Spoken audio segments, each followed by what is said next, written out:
Madame Fiat.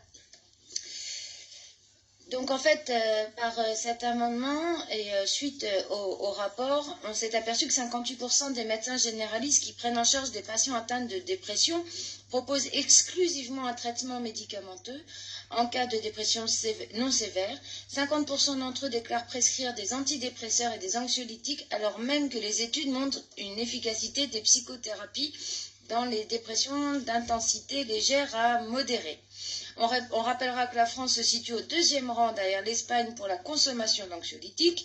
Ainsi, en 2015, 13,4% de la population se sont vus prescrire des anxiolytiques. L'assurance maladie dénonçait également une prescription inadéquate d'antidépresseurs. Par cette demande de rapport, nous souhaitons chiffrer le coût du remboursement intégral ou partiel des psychothérapies. Oui, monsieur le rapporteur, s'il vous plaît. Je vous rejoins, je l'ai déjà dit d'ailleurs à d'autres occasions, sur le fait que la place des psychologues cliniciens dans le dispositif de prise en charge des gens qui souffrent de problèmes de santé mentale, cette place, elle doit être repensée.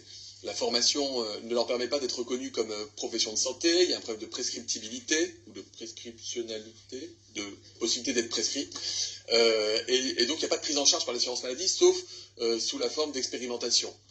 Or, c'est un outil qui est important, et si on était totalement sincère, il n'y a pas un CMP aujourd'hui dans le secteur public qui pourrait tourner sans l'appui de psycho. Et on sait pourtant que parfois en milieu hospitalier c'est compliqué, c'est pas des actes qui sont pris en charge, en milieu libéral c'est encore plus compliqué, et nombre de psychologues cliniciens qui se sont formés pour exercer le métier n'exercent pas le métier parce que comme il n'y a pas de solvabilisation de la demande par la sécurité sociale, les gens c'est compliqué. Donc on a un vrai sujet sur la question de la psychothérapie. Alors, cela étant, vous signalez quand même qu'il y a 2 expérimentations, mais je suis sûr que vous les connaissez parce que vous connaissez très bien le sujet.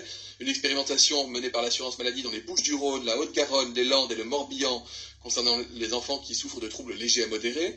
L'expérimentation, écoutez-moi, issue de la LFSS pour 2017 en Ile-de-France, dans le Grand Est et dans les Pays de Loire qui concerne des jeunes de 11 à 21 ans en situation de souffrance psychique. Et je proposerai plus tard une expérimentation pour solvabiliser, pour prendre en charge des consultations de psychologues cliniciens dans le cadre de maladies neurologiques type sclérose en plaques en centre spécialisé. Donc il faut qu'on évolue, ça évolue progressivement, c'est compliqué, on paye là aussi 20 ou 30 ans d'incompréhension ou de difficultés dans les structurations de reconnaissance des métiers et des compétences.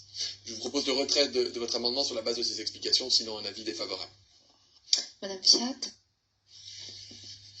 Merci. J'entends, monsieur le rapporteur, qu'on est sur la même ligne. Vous avez pris les mêmes exemples que j'avais pris dans mon amendement. Vous le dites vous-même, on a perdu 20-30 ans. Est-ce qu'il faut encore perdre 1, 2, 3, 4 ans? Je pense que là, il y a urgence et vraiment travailler là-dessus.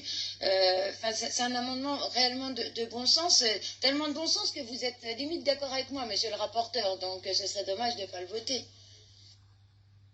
Alors, je mets aux voix cet amendement qui a reçu un avis défavorable. Qui est pour? Qui est contre? Il est donc rejeté. Nous faisons